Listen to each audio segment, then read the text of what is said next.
Podcast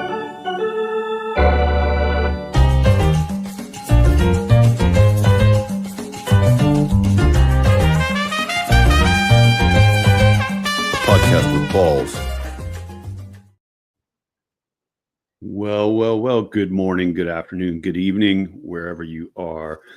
I'm Christian with my partner Schmitty. We're here live, Skaters on Baseball, and today we are talking. You gotta love these kids. It's a little bit of a throwback of a slogan for the San Francisco Giants, but don't get it twisted. This is a young crew we got coming out this year and coming into spring training. And yeah, 27 years old. You might not think that's that young, but you got to remember these 27, 26, 25-year-olds, a lot of these guys are just getting wet behind the ears, or they're still wet behind the ears coming into the major leagues. So we got to talk about that. Everybody else is screaming about why didn't they reboot? Why didn't they rebuild? Why didn't they do this? Why didn't they do that? There's a pretty solid group of guys out there in Arizona right now, and I'm pretty psyched on it. What do you think, Schmitty? I think 95 wins, senior calling it out. I think, dude, no matter what you think, you saw Willie Adames' second pitch go out of the ballpark today. The sound of we that. got Jung Hoo catching fly balls. We got Bryce Eldridge meeting Verlander and Posey for the first time in his life. What's not exciting about freaking baseballs here, boys? Yeah. I'm hyped. The Giants, they're our team, so we live and die with them.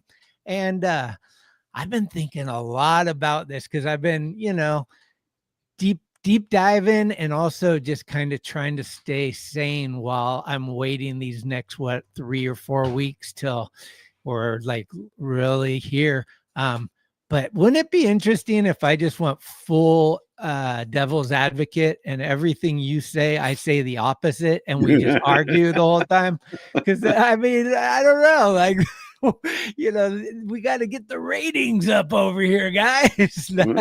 I'm excited. Like, look, I was watching the social media things on Instagram today, and it's just insane to see like Adames and these guys smiling and running around. And of course, Anthony and baseball and senior, you guys all know everybody's in the greatest shape of their life right now, except for Tom Murphy. Yeah, I don't know. I kind of been calling that one now ever since he came over, and he's hurt again. So what are you going to do? I mean, we never even got to see anything of him before he went on the. I think it was like 11 games, right, or something. It was very, very short. 11 out of 162. Yeah, I don't know. Time to cut bait, right? Yeah. Well, I don't know what you know, but I don't know anything about Sam Huff or Max Stassi, so I think we'll be learning a lot about them very quickly. Yeah, Stassi spent most of his career as a backup catcher. I believe he played in Anaheim last. I may not be right about that, but he's mostly a utility catcher, which is, that's what he's going to be in San Francisco. So, yeah, Sam Huff. Don't know anything about him. But if he wears a G-string, it could be a good omen. The rally thong is back. the only Huff that they're going to let into Oracle is Sam Huff, because Aubrey is not getting anywhere near the ballpark. Persona non grata. Oh, well, whatever. My favorite Aubrey Huff moment was, holding up the thong at the parade was pretty good. But when he got a little bit too far off first base and big lead, they threw over. He went to go back head first and did a full scorpion and came up short 6 inches of the bag. Ibrahim says, I need some positivity in my life, so I am here. And I'm here for you, bro. I got the optimism of an optimist. I have a feeling I know the genesis of this comment, too. I don't want to go on a big thing about it, but there's some other places that you can go for Giants content, and it's been real dark and real negative and just night in, night out. I love everybody who's bringing something to the table and talking Giants baseball. It's all great, all the different viewpoints, all the different perspectives, all the different levels of knowledge and whatnot. But dude, I can't see, like, if you and I were doing a show every day and we were just full Negatron every day, how much would it suck, right? There's so much good stuff to be excited about with skateboarding, man, and baseball, and like all of it. Like, got to be positive, and I'm excited. I'm excited because this team is kind of an unknown, and I think that the whole league has only seen a little bit of a lot of these guys. And so this year, hopefully everybody stays healthy. They're going to be running tons of, running these young guys out there. I think it's going to be great. I'm excited. Excited. Dude, there's nothing not to be excited about. The only thing I can say, I'm going to go full negative. I'm going to go the opposite of all my beliefs right now and tell you that I do believe this to be true. I was looking at the MLB, what do they call it? Lineup prediction, if you will. And before the season starts, I had said two things all along from the beginning up until now, and I still agree with it. Which one was, I thought we needed to get Fried, Snell, or Burns. I wanted one of the big three pitchers. We didn't do that. I still think we should have tried to do that more than we did, and I do agree that maybe we could have got Burns if we went full throttle. But I that's one thing I'm bummed on. And then number two is, I think that Lamont Wade, Mike Yastrzemski, and Wilmer Flores should definitely never be in the same lineup at the same time. And I would almost go to say that I don't think they should all be on the same team. I think that we have a lot of guys that are similar, and I'm hoping that spring training weeds that out. Like, we don't need David VR and Casey Schmidt.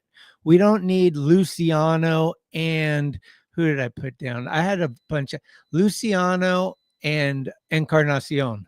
Like, there's Wisely and Meckler. We got two lefties that apparently can make the bat hit the ball, but not too much else. I want to get rid of Meckler. I'm not a fan. I don't think he plays any defense. He's supposed to be this guy that never strikes out, but when he came up, he struck out like 10 times in his first 12 at bats. Yep. It's just he hasn't done it for me. I know the mustache is cute and his short little demeanor, but Wisely's shown me at least something. I mean, I don't know. I know we need some lefties in the lineup, but I think VR, Meckler, and either Encarnacion or Luciano, unless both those guys like tear it up, I think those three of those guys need to go. Well, I'm hoping Luciano comes through, because I do believe that Luciano, the minute he goes somewhere else, will explode. I just know it. And so I want him to, I think if we could just give Luciano DH this year, figure out a position. Maybe he plays left field a little bit and rotates with Ramos, so Ramos can have a couple of days off where Ramos DHs. I don't know, but Encarnacion hits the ball really hard, and I like him as well. So, well, yeah, okay, Meckler. Let me chime in on some of those points. The difference between Encarnacion and Luciano is, everybody claims that Luciano's a power guy. He has yet to hit a home run in the major leagues. The hardest ball he's hit landed somewhere halfway up the archways in right field at Oracle. Okay. Where's the power? It's warning track power. It's not the kind of power everybody bragged about. And now they're talking about wanting to make him a corner outfielder. There's already a deep line of guys for the outfield in San Francisco. What, you're going to add him to the mix? That's the problem. That's why DH makes sense to me. Yeah. And so my argument would be this. I can use Joey Bart as the same argument. Joey Bart sucked in San Francisco. He got shipped to Pittsburgh, and all of a sudden he came out of his shell. He's a much better player. And you know what? That's just the way the cookie crumbles, And what good would it have been to keep Bart around if he was going to continue to suck? Ship him out. If he does better somewhere else, good for him, and it doesn't hurt the Giants. I'm not a Bart apologist at all. No. So what I'm saying is, like, you could look at Luciano the same way. I mean, a little bit younger, but the same kind of prospect problems that Bart had. Something with the head just isn't right. and the organization they came up in. And it's like, hey, it's been nice knowing you, but we don't need you. I mean, Luciano, he couldn't have fielded a ball last year with the glove out beyond the left field bleachers. Okay, I'm sorry. Yeah, that's the issue. And I think that look, we all know what the past regime did. We know that Kapler was a thorn in a lot of sides, and then when he left, there was still thorns with Farhan. So I just want to give these guys one chance this year, because Luciano was a top prospect, right? He's some, yeah, but once he came up, he had the experience of going back and forth, back and forth.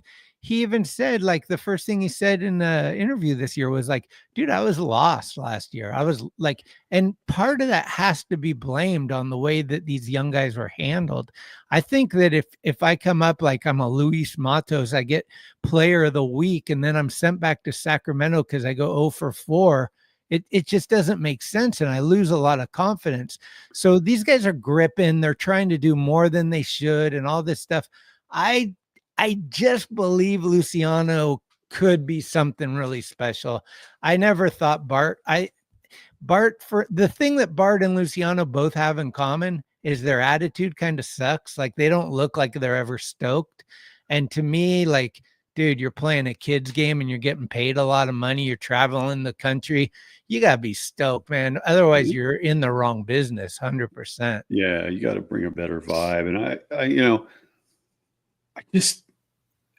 I've seen it for years now with the Giants, where there's always some hot young, top 100, top 35 pipeline guy comes up in the Giants organization and smokes it in AAA. And the second he gets up to the majors, it just doesn't happen. Christian Arroyo, another example of that. I mean, Christian Arroyo, once he got shipped out, he did pretty good for himself in other towns.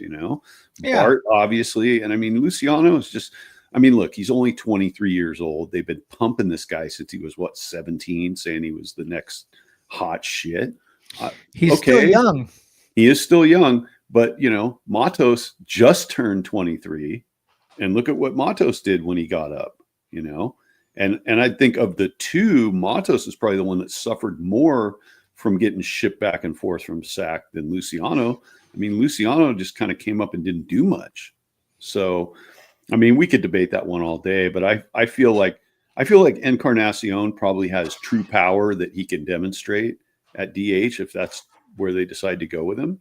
And Luciano, whatever, maybe he's going to show us something in spring training. Maybe it'll be different. So as far as those other guys, I don't know why VR was even around last year. Meckler, I don't know why he was even around last year. Wisely was only around because they had nobody that they could trust who had major league service time. Once they got Fitz up, Fitz was smoking it at the plate, and he was learning defense on the fly, and he wasn't doing too terrible at it. I think he was a little over eager and, going after some balls he wasn't supposed to. But other than that, I mean, I think Wisely's been pretty much shifted out as well. And I don't, I like the youth that they've got now, the guys that don't have a lot of major league experience, and they're going to get it this year. That's what I'm excited about, Yeah, I think, I guess my point too on all that is just that. So I don't know if I completed the thought, but when I looked at the MLB, the MLB did these little social media things of each team and who the 9 guys are and what the order was going to be. They projected Giants to be Jung Hoo leadoff, Willie Adames second, Lamont Wade third, Chapman fourth, Elliott Rahmet fifth, Yaz sixth, Fitzgerald seventh, Wilmer Flores eighth, and Bailey ninth. And I'm just like, I don't want Wilmer Flores and Lamont Wade in the same lineup unless Lamont Wade comes out of the gates and he's like, guess what? Somehow my legs are back and I'm running. Because Wilmer and Lamont are both struggling on the base paths. They're not going to get you the extra base. They're not going to get in the pitcher's head. And then Yaz, I mean, this guy, he strikes out. I think he strikes out more than Chapman, and he's less productive. I mean, he's a great outfielder, but I really want to see McRae and Matos battle it out for starting right field. I want to give one of those kids the keys to right field and say, unless you mess this up, like we're behind you, and Yaz is the fourth outfielder. Makes way more sense to me to bring in Yaz late innings. He can come off the bench and try to rope one. Maybe it puts a little fire under his butt because, dude, you're not hitting. That's why you're here. But, Ibrahim has a great point, and I agree with this 100%. These guys send Duvall, an all-star, back to Sacramento because he's struggling. They don't touch Yaz. Yaz struggles all the time, but they give him carte blanche for whatever reason. They're sending Luciano and Matos back and forth, back and forth, back and forth. What about Yaz? Does Yaz have in his contract he can't go to Sacramento? It's just like, I don't know, but I hope that spring training, the thing I want to see is at the end of spring training, opening day, I want to be like, Encarnacion, he doesn't have it, or holy shit, Encarnacion is our guy. Yep. There's a couple things like that I just want this spring training to provide knowledge for us, because we don't know. We didn't see him enough, but we do know that the ball comes off his bat like a rocket. He hits the ball really hard. He hits the ball to right field. He's not a great fielder, but he can play first. He can play corner outfields, and he obviously can DH. So I don't know. To me, you got to love these kids. And then you see Lamont Wade, Yaz, and Wilmer Flores, and you're like, wait a minute. Let's go at least one more kid. Yeah. It's only 2025. All three of those guys, their contracts expire at the end of 2025. And I pretty much can guarantee you with a lot of certainty, all three of those dudes are not going to be back after 2025. Yeah. So as far as the Yaz thing goes, okay, if they really think that the experience is going to overweigh or outweigh his strikeout totals, I'm okay with him starting the year with Yaz as a starter in the outfield. But the second he goes in a prolonged slump, get him out of there, right? If they absolutely feel like they have to do that, the second that he just stops hitting and he's just striking out a ton, get him out of there. Save him for late innings defense. Let the young guys play, right? And as far as, I don't know, without looking it up, can you tell me what Wade's OBP was last year before he got hurt? I think it was second in all of baseball or something. Well, wasn't he right behind Soto? He was second in qualifying at bats. But was it like 800? No, his on base was 470. 470. So that's over 4 times out of 10 he's getting on base per at bat.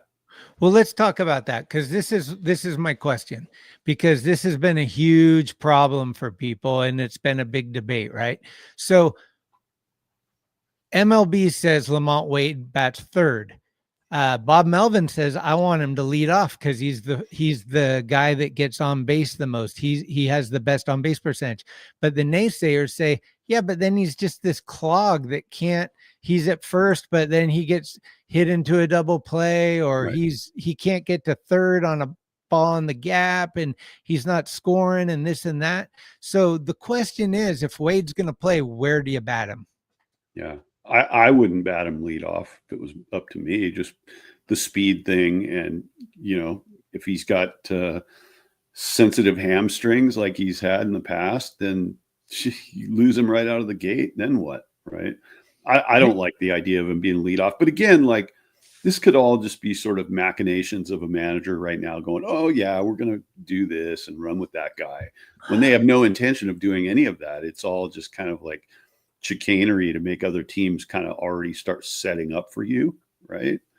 I even feel like Wade could hit fifth. It just doesn't seem like, definitely not a leadoff thing. I want the fast guys up front.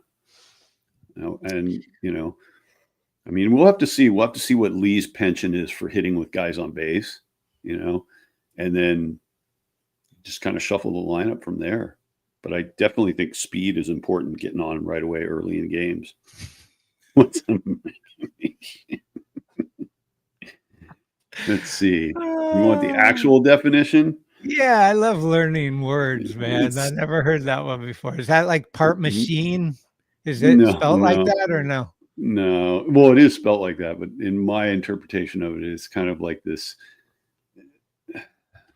charade, this act, this sort of um, gesturing to give an appearance, right? Okay. So, Well, let's look at this. I was doing a little research before the show and I saw last year Fitzgerald, small sample size. He probably had the least at bats out of, him and McRae. But Fitz has 17 stolen bases, which led the team. Chapman had 15, which was very surprising to me. Jung Hoo Lee only had 2, but he was barely, I think he played 37 games. Ramos had 6 and McRae had 5. So, man, if somehow McRae could make the team and be, on base, even an average amount, I think with him, Fitz, and Chapman and Lee, you've got a lot different of a team speed wise. oh yeah, Right. And yeah. I think that's what I want to see, because I think the old adage, speed never slumps, right? You get on base and you're fast always. And it's exciting. If somebody stretches a triple out of a double, that's like one of the most exciting plays in the game.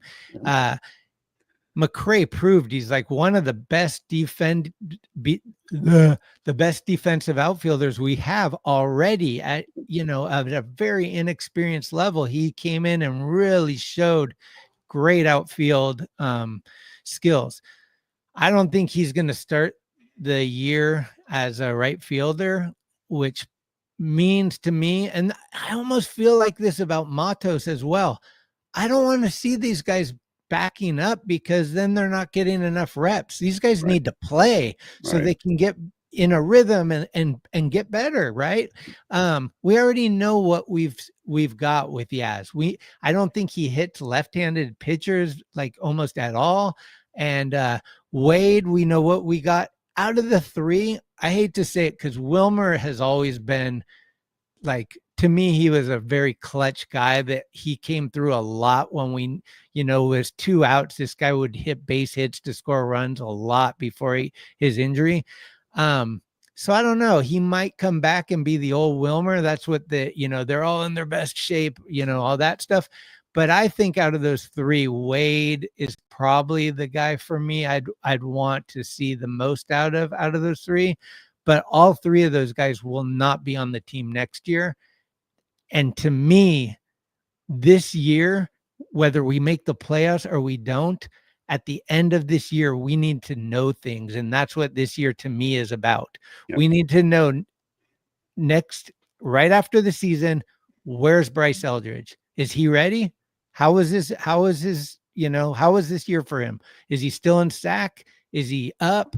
Was he having a tough time? Like, whatever. And then what's up with McRae and Matos? Do we have a right fielder? Should we go out and try to get Tucker? How's our outfield look? Did Ramos play all-star caliber again? And how's Fitzgerald at second base? Because if Bryce Eldridge is ready and he's the phenom that everyone's saying is, that's like we just got one of the better first basemen in the offseason, like free agent style. But there's one. So then if we probably don't go after Vladdy, and maybe we do go after Tucker, or we don't need to do that and we go after, I'm kind of like Dylan Cease. He'll be a free agent. Like, Verlander's gone after this year. I would love to see a number 1 or number 2 pitcher brought in. I think that the complaints are valid as far as our pitching staff not having a real top presence. I think the kids are going to come, and we have a lot of them, and that's exciting. But Verlander's here. We get what we get with him. And it's not a huge issue to me. Like, if he's here and he helps people out and he plays mediocre, I think that's fine. Robbie Ray is more of a concern, because I think Robbie Ray is going to be here one more year after that. And he's younger and coming back and didn't play that much last year. So if we're going to get our value from him, this year's got to be big for him. Yeah. The last thing I'll say before I turn it over to you is these three guys that we mentioned, Wade, Wilmer, and Yaz, contract year. Yep. That usually brings the best out of people. So we might be lucky and get these guys' best years this year. And that's something to put into the equation. Yep. Yep. Yeah. And I do think well, certainly Wade and Wilmer, I think those guys have put it all out there. They left it all on the field every year that they played for the Giants. Sorry, right? Senior. And, you know, I actually now, in retrospect, thinking about what they did in the offseason, I think that Posey's philosophy this year was exactly what you're talking about. He wants to come in and basically take inventory. Okay. They didn't go out and sign a bunch of people. They didn't make a bunch of deals. They could still make a trade, but probably unlikely at this point. And I think, you know, they've sort of stated it a little bit. They want to get a look at the young guys. They want to see what they've got. You know, next year is going to be a big year. They got to go out and get that free agent top line starter. Okay. That's a must for 2026. And they need to, if Eldridge isn't the real deal, they're going to have to figure out first base. As far as the rest of it goes, I mean, there's kind of almost a glut of guys. You got too many outfield guys that have good potential. You got so many pitchers, you know. I mean, I don't know why Jelly is even being considered this year when you got Landon Roop, you got Trevor McDonald, you got all these bullpen arms that are maybe not as tested, but certainly I think better quality pitches. I mean, I was watching some Landon Roop stuff and I can't believe this inside out curveball that he throws that just drifts up out of the zone at the last second. I mean, I don't think I've ever seen a pitch quite like that. Right. Roops. It almost looks like the ball kicks in an afterburner and takes off up, you know, it's ridiculous. So yeah, I mean, I think it's the inventory year. I think it's the gauging of what the skill level is, what the potential is. And some of these guys getting regular reps at the major league level without fear of getting sent down because they had a couple of bad games. Right. Because I think last year, all these guys were on pins and needles. Like, I got to go out and I got to overperform or I'm getting sent back to Sacramento. And you can't have that in your head, right? You know, you go out on a road trip with the team, you're gone 10 days, you come back, and rather than getting ready for, you know, you got a day off and get ready for the next game at Oracle, you're back in Sacramento. Terrible, right? So. Well, who do you think? I mean, I guess this is the big question that everyone's kind of anticipating is what's going to happen during spring training, because are they going to go to the season with a bunch of these guys starting the year in sack again? Like, are they going to be like, I mean, VR is not making the team. We know that. So are they going to because they're running out of options. So isn't it about time to be like, shop these guys to other minor league teams for other minor league guys and say, hey, let's trade VR for a different VR and see if that VR is better for us because this VR wasn't, you know what I mean? Like a dude for a dude, not trying to rip off anyone, but just trying to get rid of somebody and get somebody else and build up. Like, let's build up San Jose and Sacramento and Richmond and the minor league. I think, you know, what's the adage where they say they're going to just rebuild everybody? I think that makes sense for the minor leagues. I don't understand the full rebuild of a professional team that you're paying money to go watch. I don't understand how people can say, I would rather watch a team that is going to not win any games than a team that's going to play 500 ball. It makes no sense to me. And trade Logan Webb. This needs to stop. You guys, we're not trading Logan Webb. Who do you want for Logan Webb? Who do you think that you're going to get for Logan Webb? And what are you going to do with the 200 innings that you lose when you trade him away?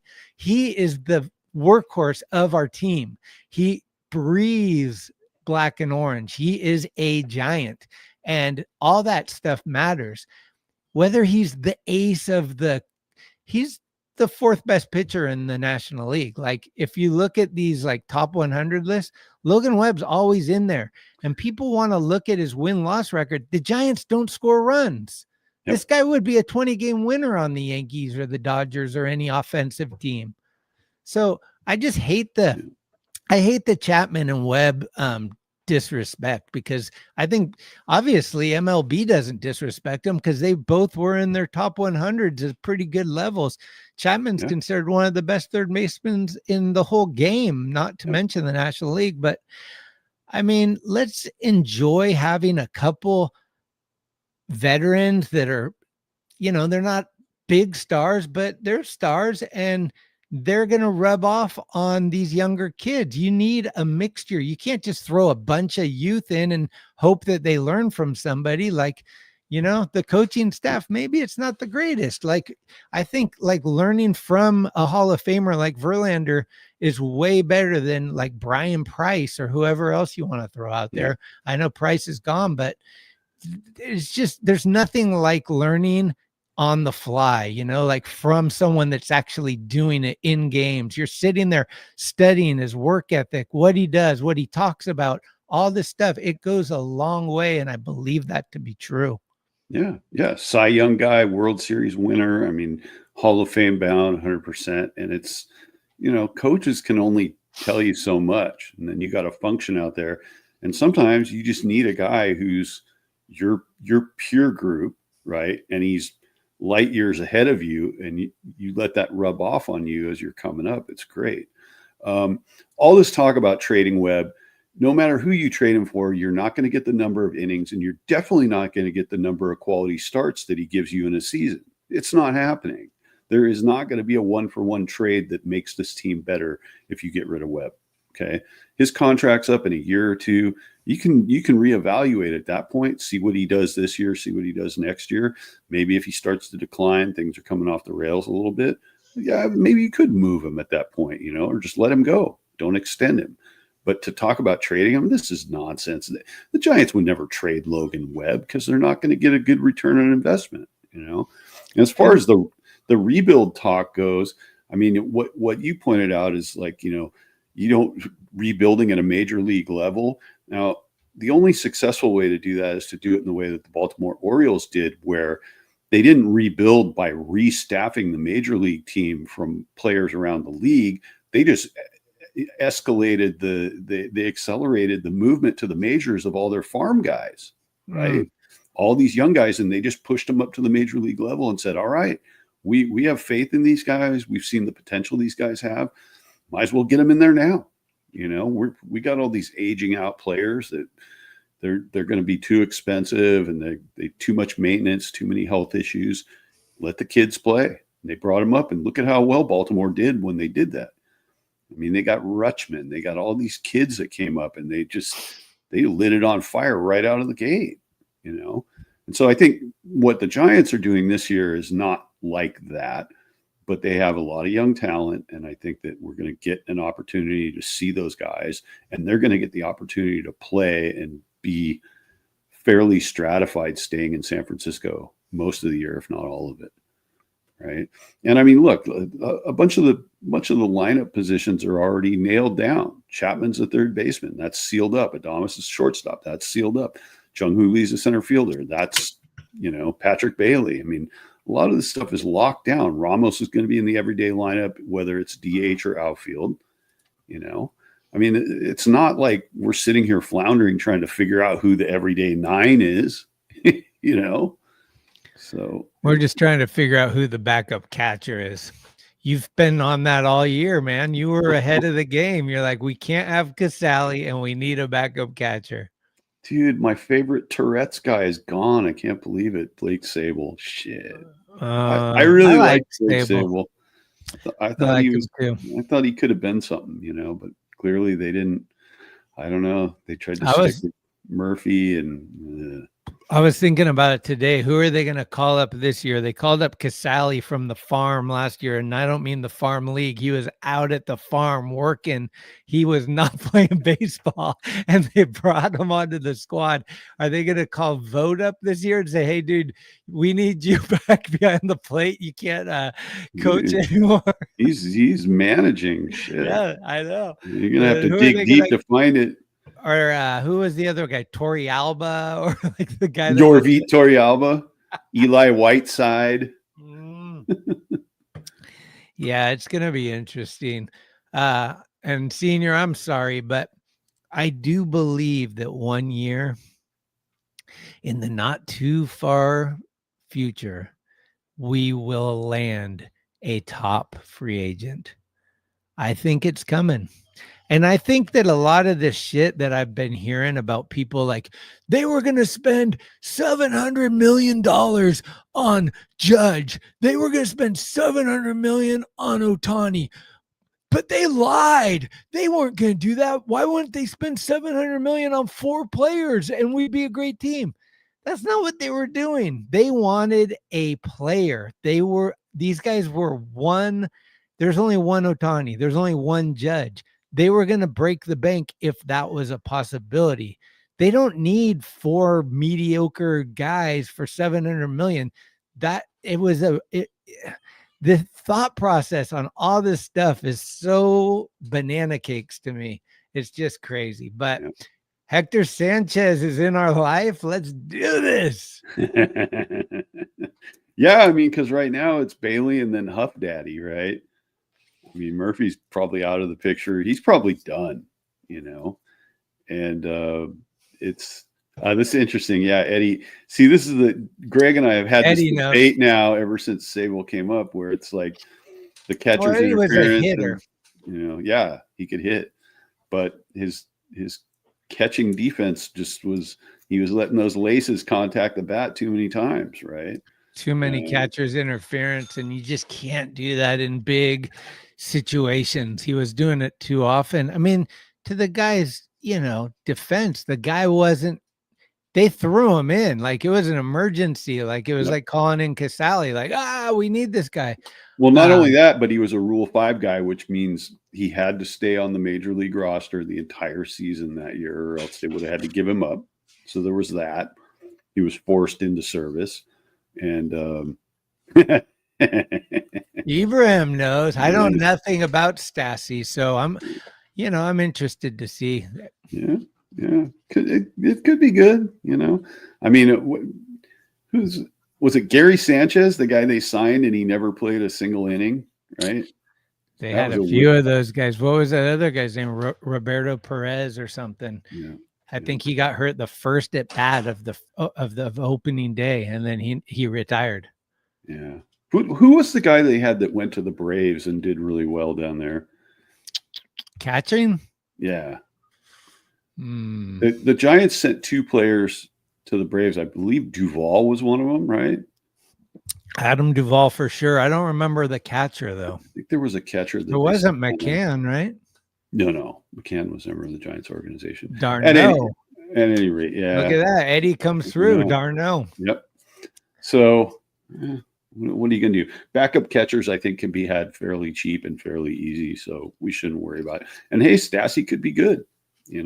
He's definitely got experience. He's been around the league a long time.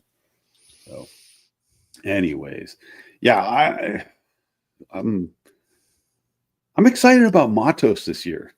I think that he showed some flashes of brilliance, and that's who it was. Chadwick Trump. I want Trump back. I mean, can you imagine make Giants great again with Trump jerseys? Let's go. It's like it doesn't. The shit writes itself. Be fucking great.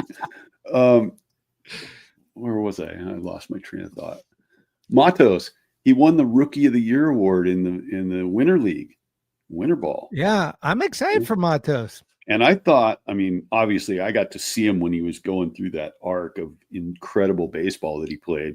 That game against Colorado where he had 5 RBIs and just was killing it. And his defense was on fire that day too, So I'm excited to see what he can do. And I feel like he should be given the opportunity to be a starter and see what he can do. See if he can stay consistent.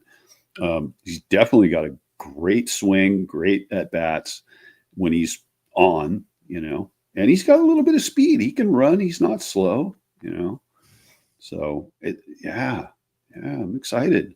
I think this could be his breakout year. I mean, Ramos broke out last year, basically. Mm-hmm. Fitz looks like he broke out, but let's just be cautious because we don't know 100%. But I think this is the year for Matos. I think Matos is going to get it together, and he's he's a pretty dang good defender. I'm in.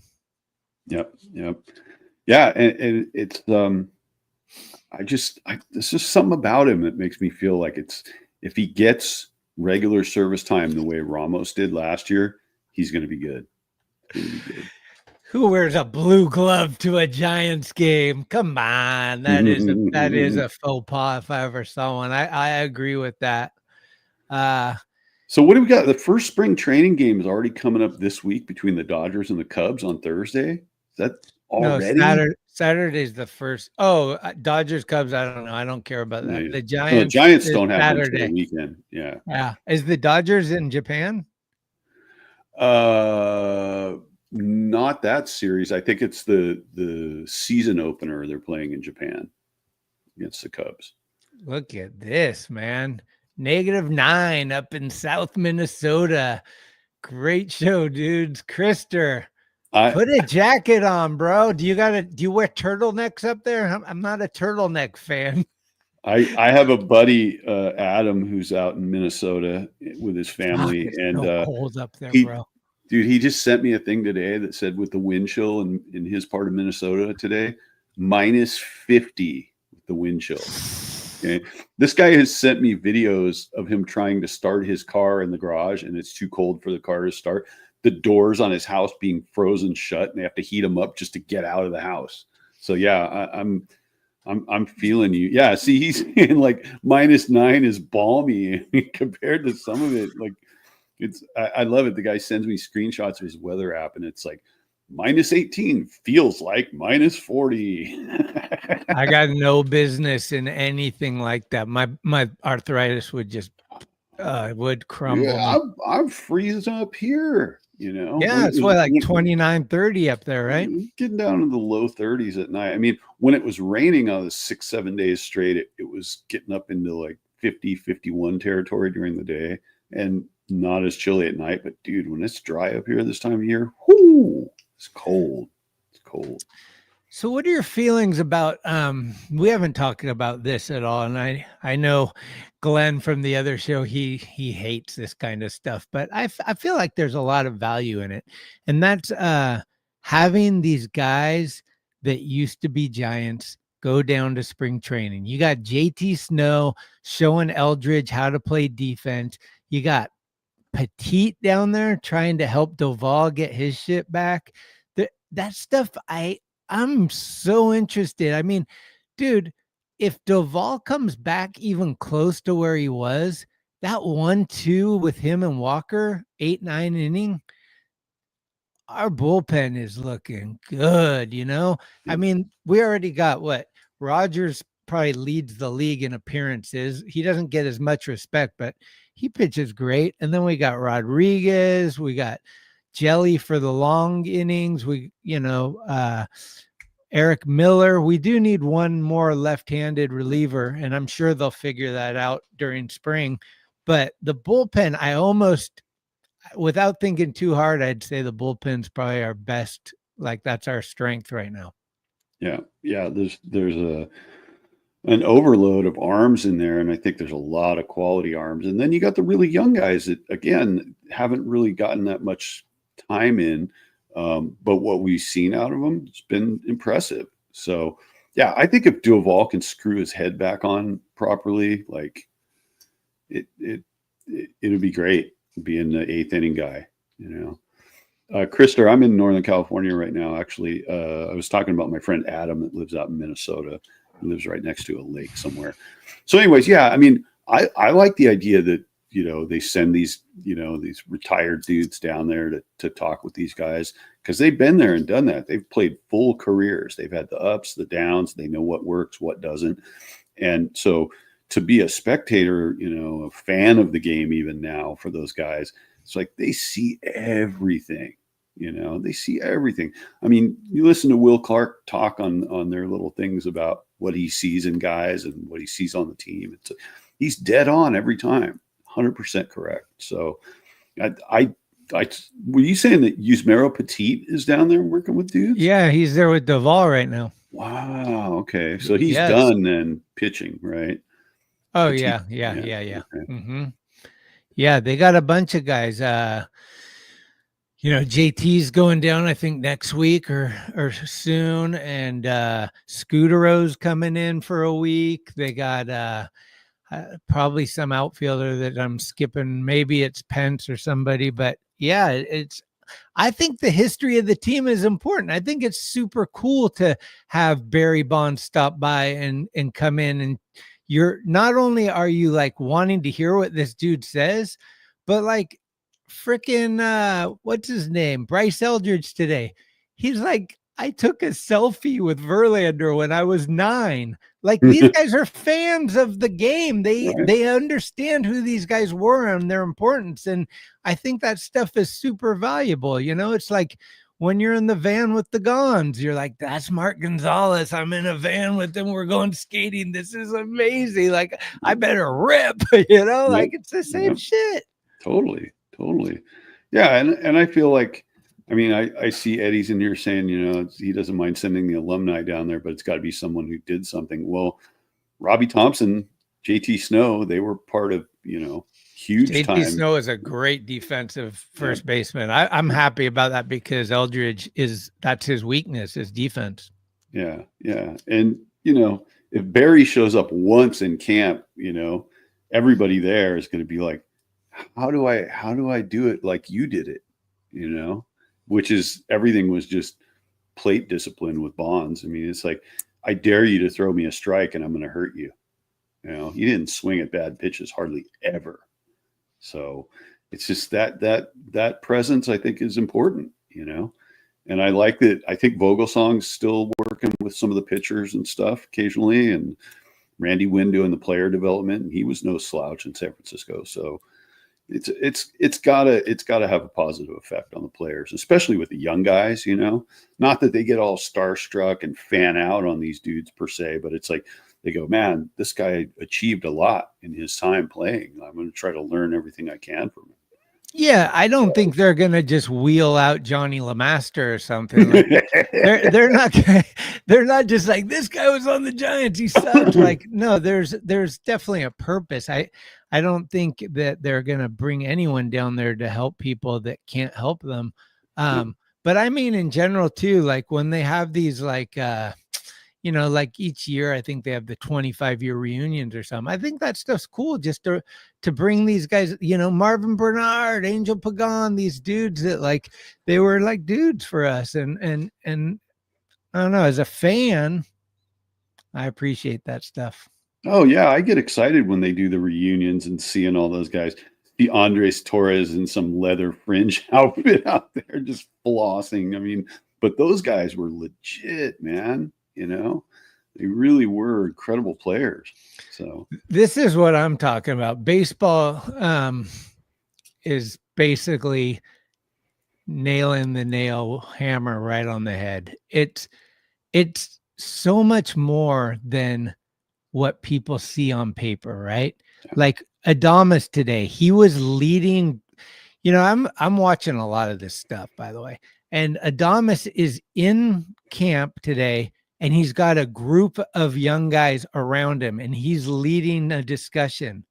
Like, what more do you want to see from this guy? He flies down to the Dominican to welcome the first round draft pick and say, Paisano, like, congratulations. Like, these are the guys that Buster wants because of who they are on and off the field. It's not the prima donna that's like a great player, but like he has no chemistry with anybody else on the team. They're looking for all those kinds of things. And I think that's why, he's being tentative with certain people. Like, that guy might mess things up. Like, and, we'll see. But I think Posey is a great judge of character, judge of baseball player. And he's been a winner most of his life.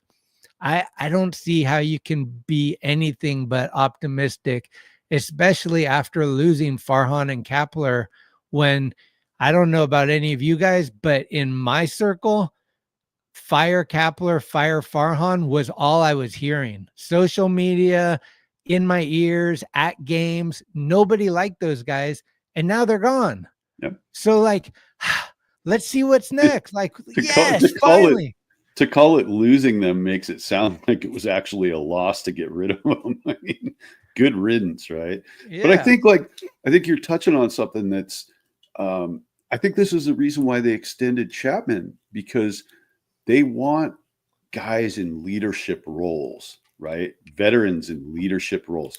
Adamas seems to fit the bill from day one when they announced him. He came out with authority, and he put off a vibe that was like, dude, I'm here to win. I'm here to take this team. Like, I'm here to carry this team. Like, let's get it done. And Chapman does it a little more quiet fashion, but that guy's a leader, no doubt, right? And so I think that's, Buster's idea is like, let's have these guys lead, let's have the young guys follow, and let's see what they can do, right? Now, this is an interesting point. I think we touched on this a little bit in the past, but I think he was limited this year because I think they were talking about, prior to him even being hired, I believe, they wanted to cut salary, right? They wanted to cut the payroll down to try to get back They don't want to go over the 2 years in a row. Yep. So, and I think they knew they weren't going to go in on Soto. So this year was like, we're not going to, and you can believe what you want. None of us know, but maybe the idea is, let's not go over this year because next year we're going all in and we're going to go over, and we don't want to do it 2 years in a row. Who knows? But yeah, I mean, we can only speculate. Yeah, that's entirely possible. And I do think that it just seems kind of imprudent to go out. And I mean, this is, for fans, this is a tough one, right? Because we're like, oh, we just slogged through this crap with Farhan, this cheapskate, and Johnson, and these guys trying to save money, but they're still spending a bunch of money and we're not getting anything to show for it, whatever.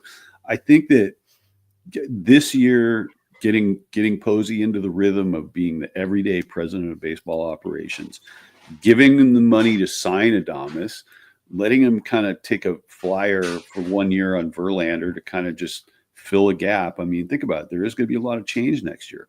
Michael Tucker could totally be on the Giants' radar already, right? Vlad, maybe. I think that's less likely, but it's possible. And I think there's going to be free agent pitching that they're going to pursue next year. So I think maybe the limited budget for Posey is a 1 year deal, and next year they're going to open it up some. I mean, it'll depend a lot on the free agent market and who's healthy and who's strong. If Dylan Cease is one of those guys they want to sign, hey, great. So I think they kind of limited it this year, and that's not to put a slight on Posey at all. I think that's just part of doing business and part of looking at where they're at and what his philosophy and culture is moving forward. Like he believes in the young guys. He wants to see what they could do before he just completely cleans house. And I think it's smart, right? So, I mean, we were talking about this, being like sort of a 3-year plan to shore it up and strengthen it up. And in the meantime, they got to be bringing guys into the farm system too, which I think they probably are, even though they lost a draft pick. How did the Giants lose $30 million? Is that a factor? Is that Larry Krueger just being Debbie Downer? Could be operating costs versus attendance. Well, right? Attendance was not good this year. Yeah, but I think what people lead to is they got the whole property across McCovey Cove that they're raking in dollars, and that's all. I would say it's part of the same thing. That place doesn't exist without the Giant Stadium. I think it's bringing that attention. So I don't understand it. I think the Giants are definitely, we keep hearing they're a top 4 team in all of baseball as far as how much money they have and what they're able to do. They're number 5 in terms of their number 5. What you call net worth, I guess, would be of the franchise. But I think that maybe he's talking about the attendance because the attendance was way down, and fans have a valid point. It's not cheap to go to games. If you want to take your family, it's an expensive proposition. It's traffic, it's parking, it's all that. And if the team is just not winning, and you're not even seeing much of a quality product on the field every single day, that keeps people away.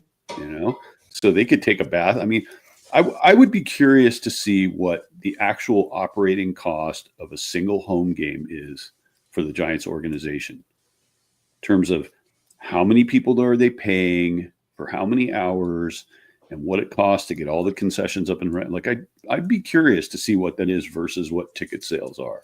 And obviously when they had 10, 11 years of straight sellouts every single night, I'm sure it wasn't even an issue, right?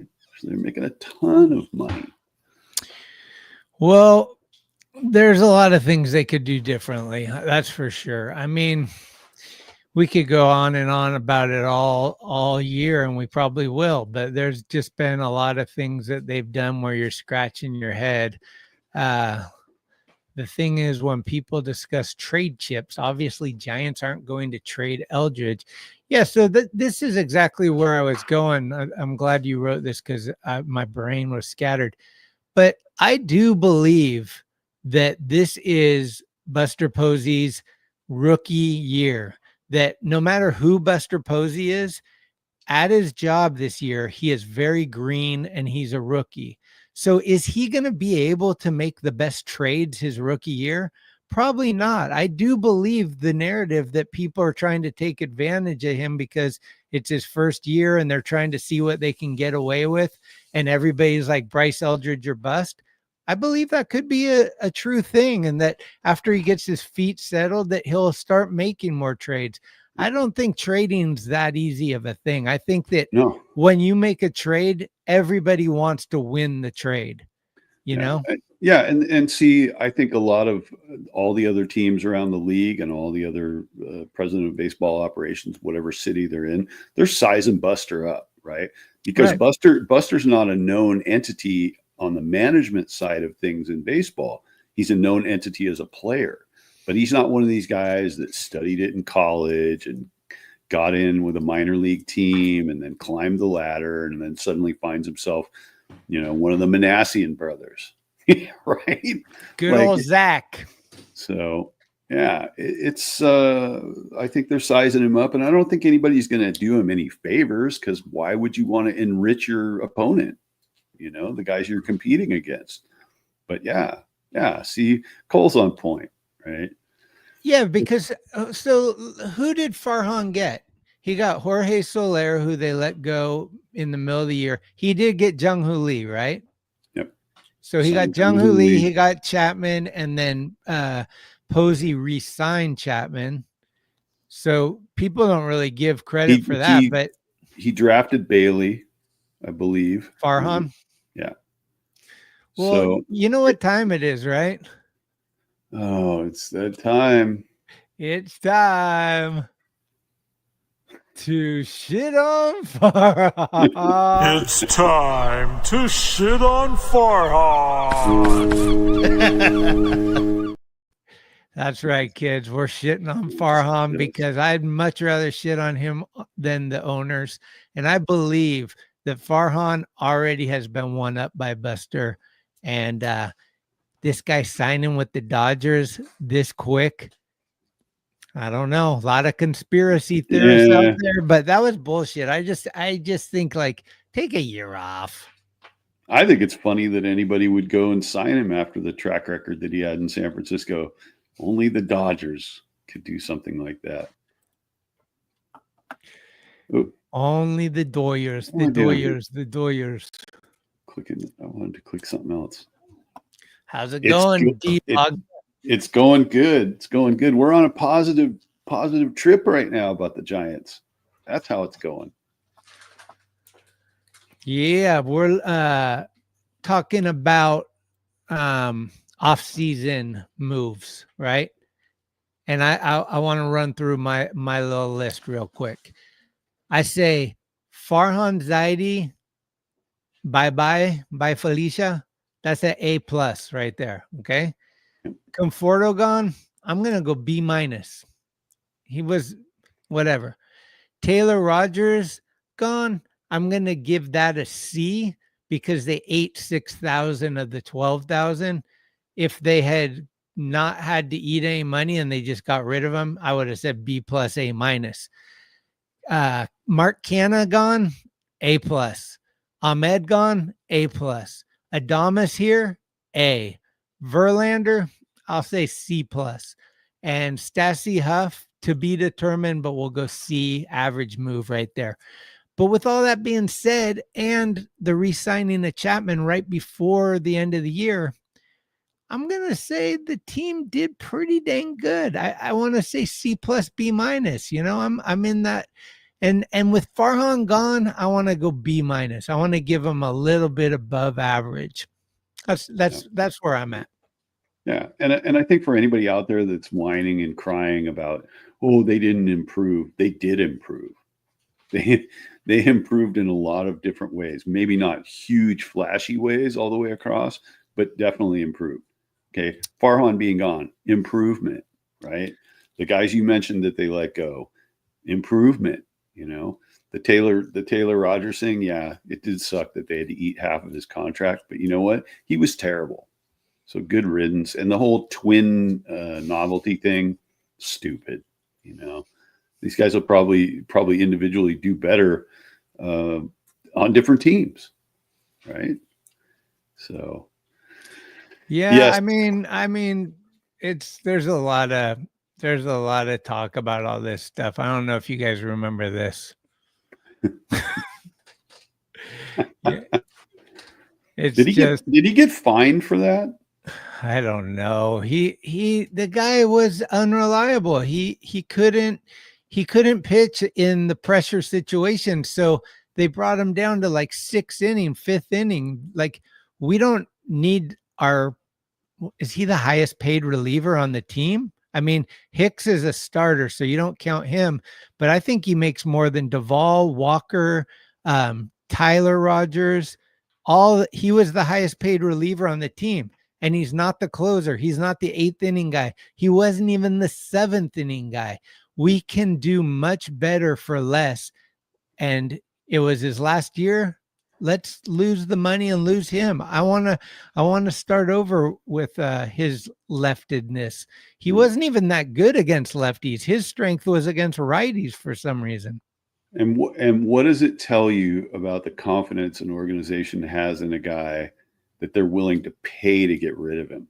Willing Exactly. to eat half his salary. Like, okay, if you needed any more reason to get rid of him, look at that they had to pay somebody half of it just to take him, you know? Reggie Crawford is maybe Tommy John. He's season-ending injury already. He ain't playing this year. The hype on some of these guys I've been hearing for years. It's like, I hope so, but we don't know. We haven't seen it yet. Rainer Arias, you know, that young kid, I think he's like 19 down in San Jose. He's coming. That guy could be great. I mean, he gets injured a lot too, so we're going to have to see. But I don't think the Giants' minor league system is as bad as everyone has been touting it either. Yep.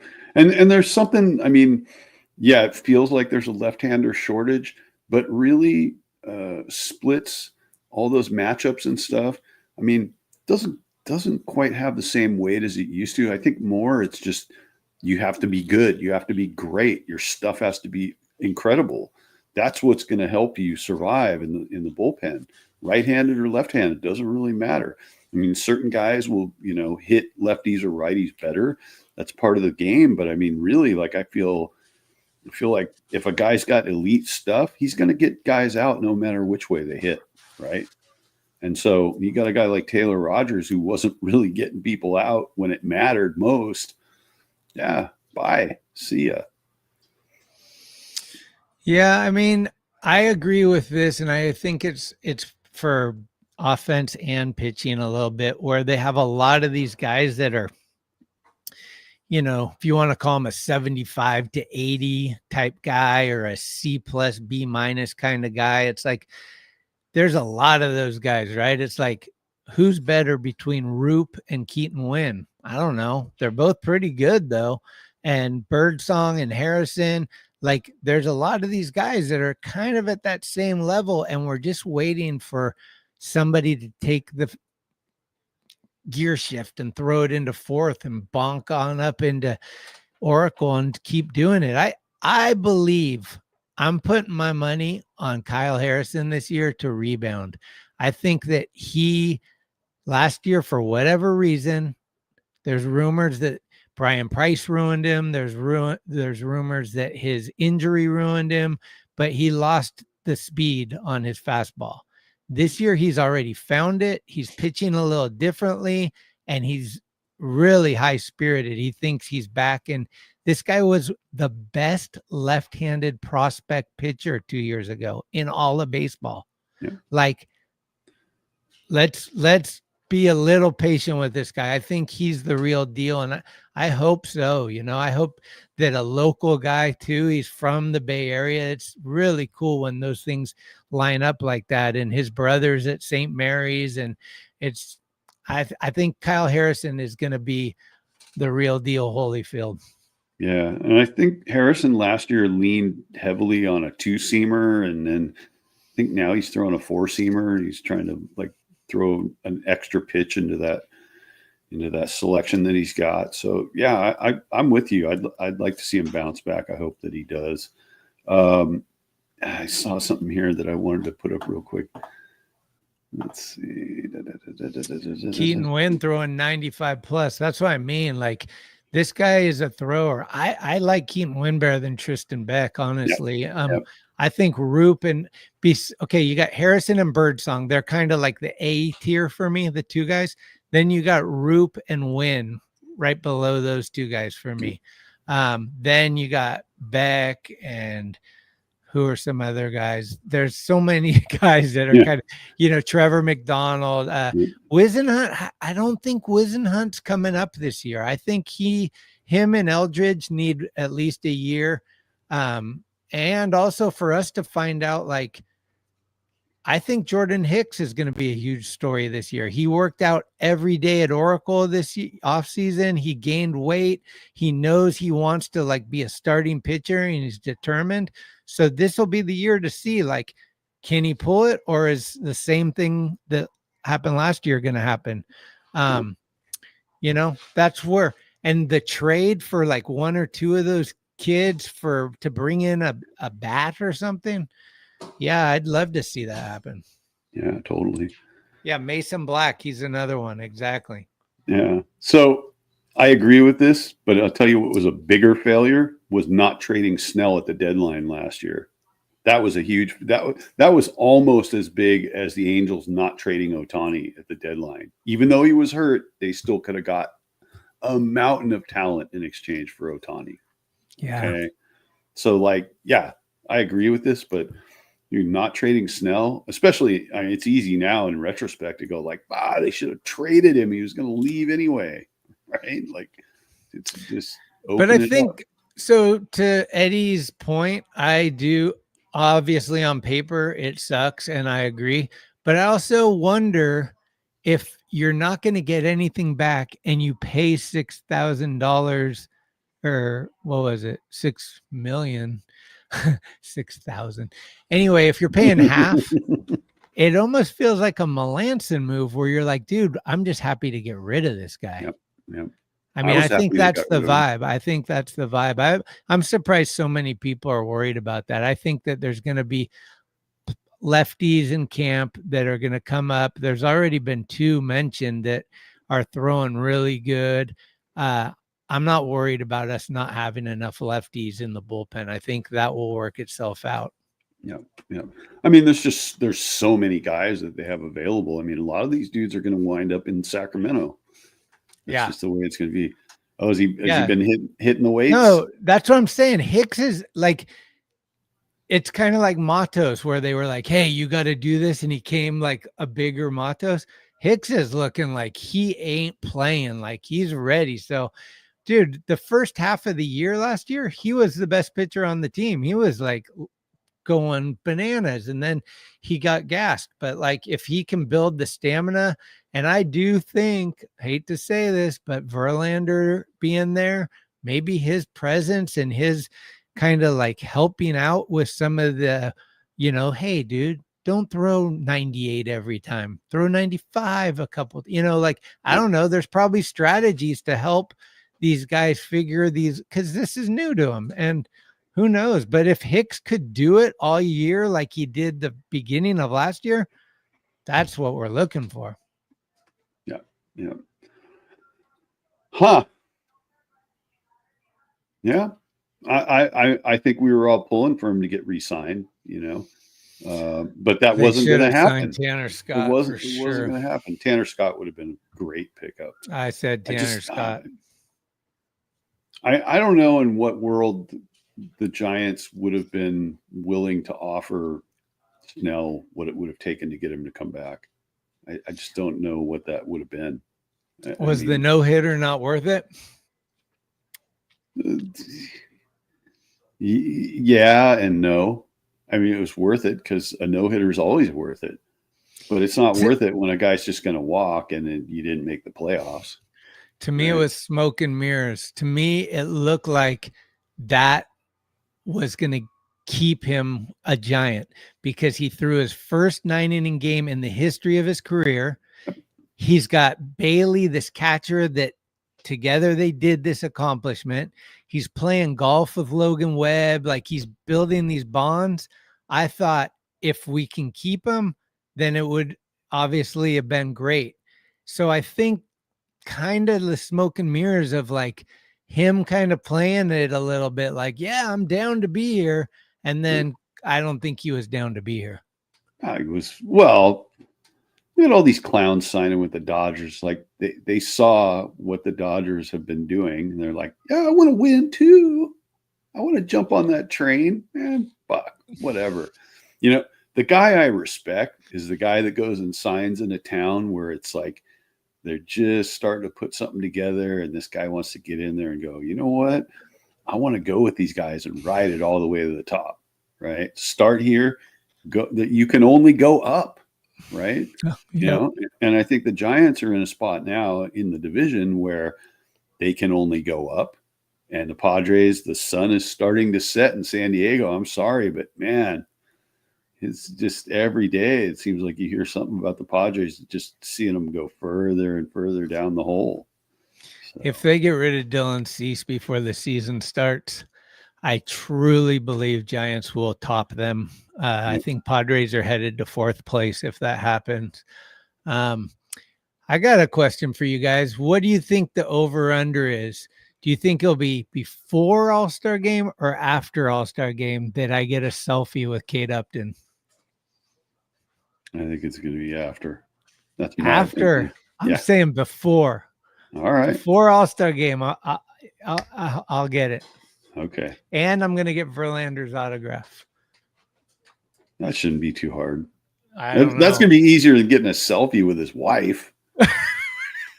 No, all I have to know is where she sits. You're going to be out there and you're going to say something to him and he's going to be like, I'll sign this for you if you stay away from my wife. Quit stalking. Quit stalking my wife. Ibrahim says he's going after. Okay, you don't know my skills, though. You guys don't know my skills, man. I got some pretty good skills. You should have seen how many Luciano autographs I got at FanFest. Just after I heard the wardrobe change story, yeah, I have a new level of respect for you and your autograph seeking game, dude. I might bring a wig to the next one. We don't know. You know, do is roll in there and then roll over to the restroom and shave real quick and trim up your facial hair and change it up. Got some other glasses to put on, you know. Oh my God. So Krister is asking about Bivens. What do you think? I mean, what did they say? The most positive thing they said about Bivens last year was that he was an innings eater, that he didn't care about coming in lopsided games and just eating innings. I mean, it's something that's good, I guess, but he's going to have to earn a spot, I think. I mean, what I saw out of him was occasionally he looked really, really great, but more often than not, he looked like shaky out there. Like he lacked confidence, I think. Maybe that was the problem. I just don't know. He's got a great story, but I think that he's going to be replaced by, I think Rodriguez hopefully makes the staff. And I think whether it be Roop or Wynn or Black or one of those guys, I think they're going to try to get one of those guys in as a long reliever and replace Bivens to give these guys more experience in the big leagues. We'll see. I don't hate Bivens.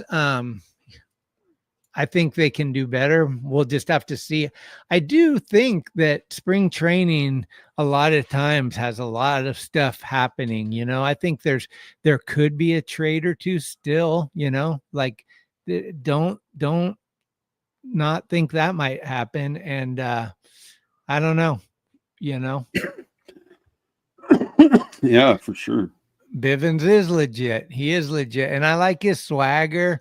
I think that's another thing that I'm really excited about for the Giants. I think that they finally have some dudes with swagger. I think Adames is going to really bring it. McRae, obviously, if he can come up, he's got the confidence and the swagger. I love that stuff. Not to be overboard, but to just be appropriate. It's cool. It makes it a little, the team was called boring a lot for at least a few years. And I think part of the boredom is just plain guys, plain human beings, like post-game interview. Blah, blah, blah, blah. It's like, no, you want, hey, like let's get some charisma. And Jung Hoo Lee has got it, kids. Like if you aren't a Jung Hoo Lee fan yet, Area 51, come on. That's 51. My guy. JHL, that's my guy. I think he's going to have a really strong season this year. But, is it boring when you see a guy get hit in the head with a cooler full of Gatorade? No, that wasn't boring. He's like, what was that, Logan Webb? No, it was Snell. They bashed it. But Logan, I think Logan. He's like, you guys don't know how to do this? Maybe that was why he decided to leave. Who knows? Hey, if I pitch good here, I'm going to get hit in the head with a cooler every time. Great. Krister, you gotta, if you're ever wanting to, we'd love to have you on and give us a little Twins update if you're a Twins fan or you just in Minnesota as a Giants fan. Either way, I always want to hear about the other teams. Like I like hearing like if there's some young, if you got a Luciano in Minnesota or whatever, but we'll see. We will see. But yeah, we got to get jacked. It's baseball. Baseball's here. Okay. The 49ers are not here. So we don't need to. Purdy might sound, blah, blah, who cares? Warriors, Jimmy Buckets is here. I'm in. I got to tell you guys, I'm on the bandwagon. I'm fully in as a Warrior fan right now. I love Jimmy Butler. And the All-Star game was insane yesterday with Steph Curry just walking to the half court during a game and tossing a ball that hit nothing but the net and then running back and telling Mr. Fab, I told you, like that shit was pimp. But dude, it's baseball. Come on. Yeah. I mean, it's you can kind of halfway pay attention to the Warriors. They've been kind of hot and cold, right? But yeah, Jimmy Buckets looks strong. So yeah. How are the Sharks doing? They got one of the best young players in all of hockey, man. Excellent. I saw him lose a shootout the other night, and I was bummed out. They're not winning, but they're like putting the pieces. They're rebuilding, and they got two really solid players. The goaltending's been a little like hit or miss, but this one guy that they just got, and I'm losing his name right now, but he's phenomenal. He's scoring almost every game. It's a pretty good team to watch. Yeah. I think Team Sweden's playing Team USA in that weird tournament thing right now. Anyways, enough hockey, and we won't get into WNBA over here either. I know some people are abandoning the Giants to go watch the WNBA Valkyries that are starting up. But I'll tell you this, if you take a team's winning percentage, I promise the Giants will have a better winning percentage than the Valkyries. So if you're leaving the Giants because of their winning percentage to go watch the Valkyries, sounds like you just want to be a part of this party. And it's like this trendy thing. In 2 years, like they won't be selling out. It's great that we have women's basketball. Don't get me wrong. But I just get pissed off when people are like, I'm a Giants fan, but I'm not going to go see them. It's like, Yeah. okay, I don't know. Yeah, there's been a lot of that. I was reading comments in a bunch of different places. A lot of these people are, I'm off the Giants. I'm over the Giants. I'm out. It's like you're leaving right when a new era is starting. You know, if you too short-sighted to see that, and you're going to take the last 6 years out on these guys and this president of baseball operations. Hey, don't let the door hit you where the good Lord split you on the way out. Okay. The reality, and I've seen this for years because I go to the games every year, no matter what. And I'll tell you, when the Giants won those 3 World Series, there was so many people at these games that were never anywhere to be seen, and except for they were winning. And I mean, I get it. You pay money, you want to see a team win, but like, I don't think that necessarily makes you a fan. Yeah. Well, I mean, people talk that shit, and then there they are watching every game, listening to every game. They're sitting in the park. I mean, I think it's kind of like people announcing they're leaving on the internet, like, oh, I'm quitting social media. I'm doing this. I'm doing that. It's like, what? Who cares? Whatever. I know where I'm going to be at. So if you're a fan for 40 years, let's say that was 19, what is that? 90, what are we? 25, 15, 85. 1985, you became a Giants fan. So from 1985 to 2000, you saw the candlestick era. In those years, you weren't watching mediocrity. You were watching sub-mediocrity. Yeah. The team was garbage. Yeah. There was garbage floating around the field. We are lucky to have won 3 World Series in our lifetime. That does not happen all the time, but baseball happens every day. Win or lose, the next day is a new game, and that's what I love about it. So, yeah. And there's still some expansion teams, although we can't call them that anymore because they've been around so long, that still don't have even one. Look at how long it took the Cubs to get there. Look at how long it took for the Red Sox to break the curse, And I mean, you got 40 years in this. I got like 50, almost 59 years in it. So you want to talk some real sub-mediocre ball, 70s, late 70s. Oh, man, terrible. The best thing that happened in the late 70s was the Beach Boys played in the middle of a doubleheader on the 4th of July at Candlestick. And it was like 41 degrees or something on the 4th of July at Candlestick. The other thing about that era was there was only 2 divisions, and there was no wild card. So it was like you basically won the division or you went home, and there was much less odds and stuff. Yeah. And it was also sad to see like Bobby Bonds and Willie Mays and Willie McCovey and all those guys sort of playing in their twilight years, where it was like, it was still great. You saw Willie Mays and it was like seeing God, right? But he just wasn't where he had been at. Had I been older than I already am, I would have got to see Willie in his prime, and it would have been really cool, I mean, Bonds in the early 2000s at Oracle, the team wasn't great. They never made the World Series, but I'll never forget Eric Gagne pitching against Barry Bonds and throwing 101 miles an hour and him hitting into the cove foul.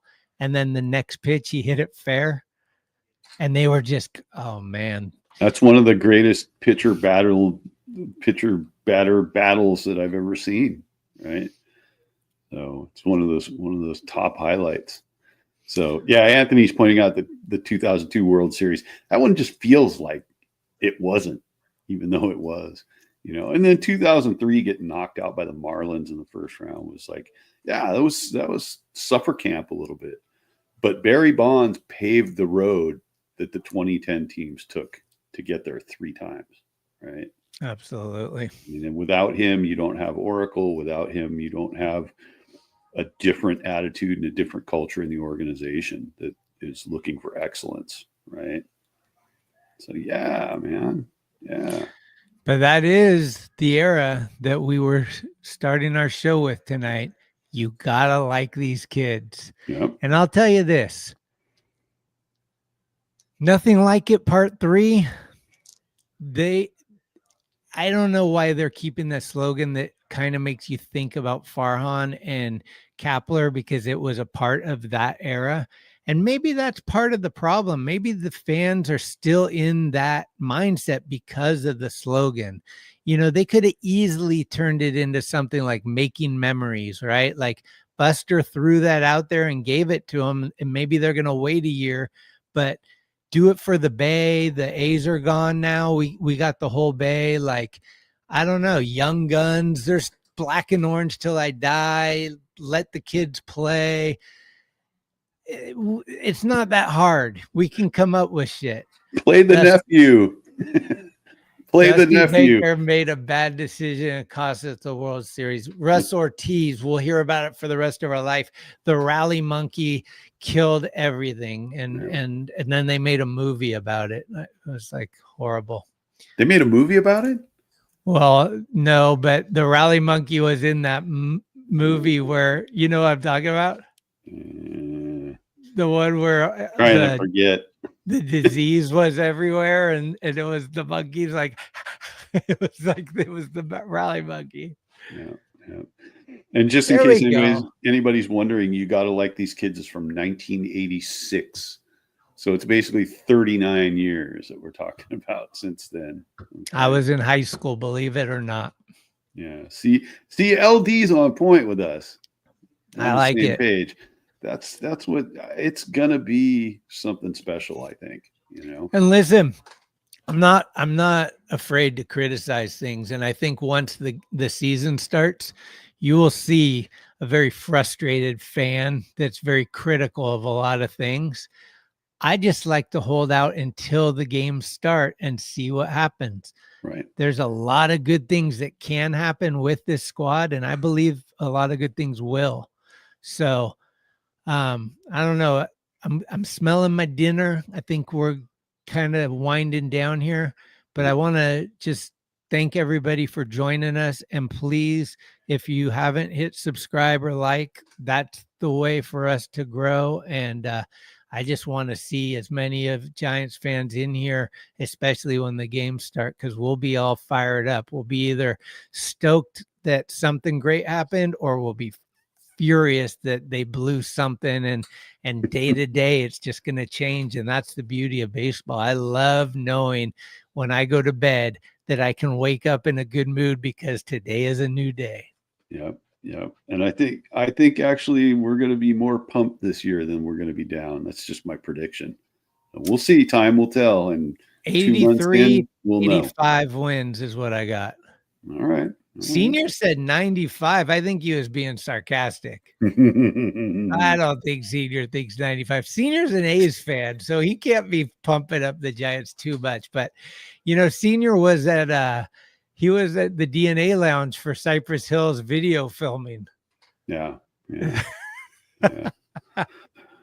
Well, shit, let's reel it in. I'm psyched. I'm waiting to see. There hasn't been much coming out of spring training. It's been pretty quiet. I think we're going to start to see some more video clips and some more social media stuff coming out as it gets going. And, man, just it's right around the corner. You can taste it. Absolutely. Follow us on Instagram, and we'll be putting up, little things to let you know when our next show is. Next Saturday, first spring training game of the year for the Giants. We got Bruce Bochy's back. John. John. I think we ought to try to do, once the season gets going, do like a little live stream while there's a game going on and test that theory out and see how it works. I see a lot of guys doing it with the Premier League soccer. It's pretty good, actually. Really, I wonder if the Wi-Fi would have enough, but I'm down to try. Well, no, you can't actually stream the game while you're doing it, but you can have in-game data like the. Oh, I see what you're saying. I thought you meant go to a game and do a live from the game. Oh, definitely should try that too, or at least pre-game, post-game. Right. I'm down. Interview a fan. Hey, what do you think? So, on, Schmitty. Never forget, man. Never forget. And also remember what Salba says. Fuck the Dodgers. Till next time, guys, we are out of here. Thanks for listening to this episode of Skaters on Baseball. If you liked what you heard, please spread the word, give us a good review, or hell, blow us up on your social media if you're down. Follow us at Skates on Base on Instagram for baseball news and other fun stuff. We love comments and listener participation, so bring it with an audio clip or an email. You can email us at skatersonbase@gmail.com. We're everywhere you get your podcasts, and we'll be here all season long. Let's go, San Francisco. Let's go, Giants. I'm excited to give everything that I have for these next 6 seasons and, see where it takes us. Adios, Pelota! See you soon. Thank you. And I am forever a Giant.